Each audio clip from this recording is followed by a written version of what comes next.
Asante sana my leader, asanteni sana. I want to take this opportunity to thank the people of Embakasi East Republic for re-electing me as their member of parliament.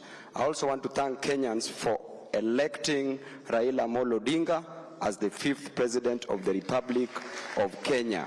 Raila has won elections.